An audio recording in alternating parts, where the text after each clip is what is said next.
புதுச்சேரி மக்கள் உங்கள் அனைவருக்கும் என்னுடைய வணக்கம். வணக்கம் வணக்கம். எல்லாரும் எப்படி இருக்கீங்க?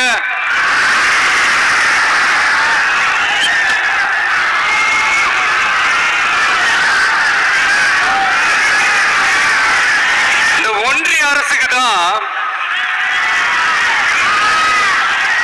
தமிழ்நாடு ஒரு தனி மாநிலம், புதுச்சேரி ஒரு தனி யூனியன் பிரதேசம். அவங்களுக்கு தான் தமிழ்நாடு தனி, புதுச்சேரி தனி, இப்படி எல்லாம் இருப்பாங்க. ஆனா நமக்கெல்லாம் அப்படி கிடையாதுங்க. நாமெல்லாம் வேறு வேறு கிடையாது. நாம எல்லாரும் ஒண்ணுதான்.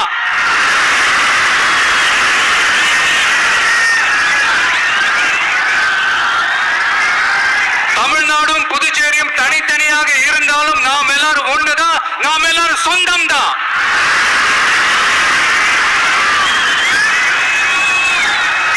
வேற வேற வீட்டுல, வேற வேற ஊர்ல, வேற நாட்டுல, வேற ஸ்டேட்ல இருக்கிறதுனால நாம் எல்லாரும் சொந்தங்கள் இல்லைன்னு ஆயிட முடியுமா?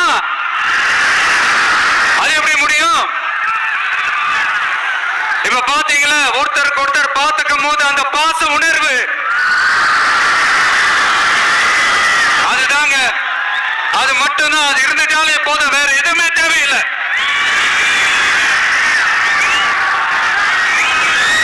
அதனால தமிழ்நாடு, புதுச்சேரி, கேரளா, கர்நாடகா, ஆந்திரா மட்டும் இல்ல, உலகத்துல எந்த மூலையில நம்ம வகைரா இருந்தாலும் அவங்க எல்லாருமே நம்மளோட உயிர் தான். அவங்க எல்லாருமே நம்மளோட உறவு தான்.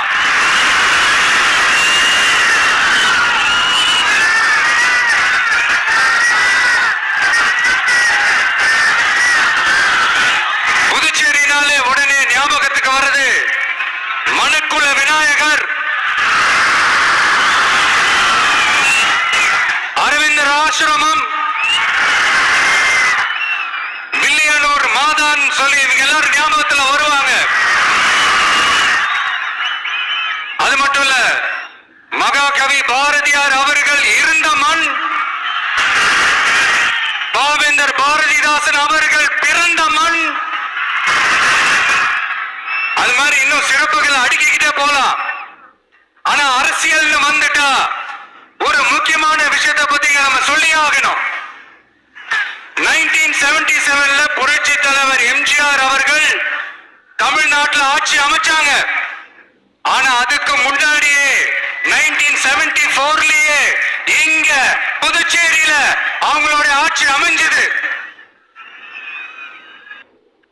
அதனாலதான் அப்பவே சொன்னாங்க, நமக்காக வந்தவர் எம்ஜிஆர், அவரை தமிழ்நாட்டில் மிஸ் பண்ணிடாதீங்கன்னு நமக்கு அலர்ட் பண்ணதே புதுச்சேரி தான்.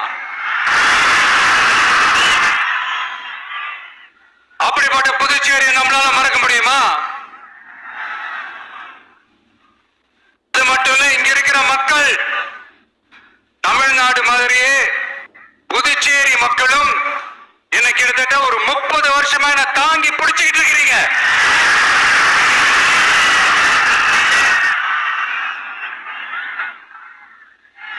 அதனால இந்த விஜய் தமிழ்நாட்டுக்கு மட்டும்தான் குரல் கொடுப்பான்னு நினைக்காதீங்க.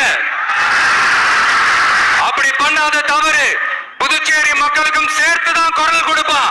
அது என்னுடைய கடமையும் கூட. அதனாலதான் இங்க நீங்க பேஸ் பண்ற பிரச்சனைகளை பத்தி இன்னைக்கு நான் பேசுறதுக்காக வந்திருக்கிறேன். அது மட்டும் இல்ல, இந்த புதுச்சேரி கவர்மெண்ட் பத்தி நாம சொல்லி ஆகணும். இது டெஃபினட்டா தமிழ்நாட்டுல இருக்கிற மாதிரி நம்ம திமுக கவர்மெண்ட் மாதிரி கிடையவே கிடையாது. ஏன்னா வேற ஒரு அரசியல் கட்சி நடத்துற நிகழ்ச்சியாகவே இருந்தாலும் அந்த நிகழ்ச்சிக்கு தன்னெழுச்சியா வர நம்ம மக்களுக்கு பாதுகாப்பு கொடுத்து பாரபட்சமே காட்டாம இந்த கவர்மெண்ட் நடந்துகிட்டு இருக்கிறாங்க. அப்படிப்பட்ட இந்த புதுச்சேரி கவர்மெண்ட்டுக்கும் நம்ம புதுச்சேரி சிஎம் சார் அவர்களுக்கும் இந்த நேரத்தில் என்னுடைய மனப்பூர்வமான நன்றிகளை தெரிவிச்சுக்கிறேன்.